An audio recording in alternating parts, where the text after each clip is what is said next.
Very good. அவ்வளோதான். ஒரு triangle form பண்ணுறதுக்கு எத்தனை ஸ்ட்ரெயிட் லைன் ஈக்குவேஷன் ஆர் எத்தனை பாயிண்ட் வேணும்னா ரெண்டுக்குமே மூணே மூணு தான். எப்படி?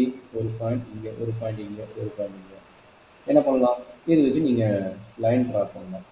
லைன் ட்ரா பண்ணும்போது இன்டர்செக்ட் ஆச்சுன்னா that is called A triangle. ஏன்னா அது ட்ரையாங்கிள் கிடையாது. இங்கே ஒரு இது, இங்கே இருந்து இது, அப்போ இங்கே இருந்து இது. அப்போ 3 பாயிண்ட் வந்துச்சு. 3 பாயிண்ட் வச்சு நம்ம என்ன பண்ணிக்கலாம்? ட்ரையாங்கிள் ஃபார்ம் பண்ணிக்கலாம். கரெக்டுங்களா? அது எத்தனை பாயிண்ட் இருக்குது? இது ஏங்கிற ஒரு பாயிண்ட், இது பிங்கிற ஒரு பாயிண்ட், இது சிங்கிற ஒரு பாயிண்ட். அப்போ என்னோட வேல்யூ என்ன? x1, y1. இது வந்து x2, y2. அப்போ இது என்னது? x3, y3.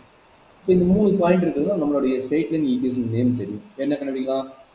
y minus y1 equal to m into x minus x1.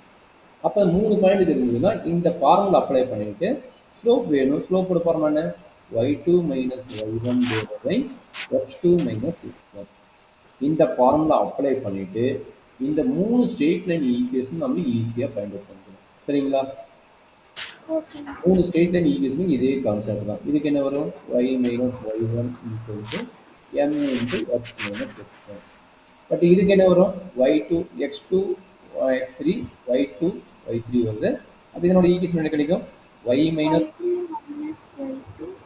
m into x minus x2 வரும். அதனால இதனோட ஃபார்முலா எப்படி வரும்? இதனோட ஃபார்முலா m equal to என்ன கிடைக்கும்? y3 minus y2 divided by x3 minus x2.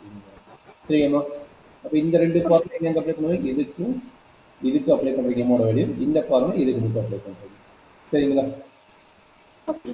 மாறும். மேபி இது y3 மாறலாம், y2 ஆர் y3 இது ரெண்டு இன்ட்ரெஸ்ட் தான்.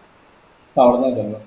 அவர் ட்ரையாங்கிள் ஃபார்ம் பண்ணி உனக்கு ஒரு ஏரியா கேட்குறாங்க, இல்லை பேரபுளாக இது பண்ணி ஒரு ஏரியா கேட்குறாங்க அப்படின்னா இந்த எல்லா ஷேப்பும் தெரிஞ்சுக்கிட்டீங்கன்னாவே போதும், எத்தனை ஈக்குவேஷன் வரும்னு தெரிஞ்சுக்கிட்டா போதும், நம்ம ஈஸியாக ஃபைண்ட் அவுட் பண்ணிடலாம்.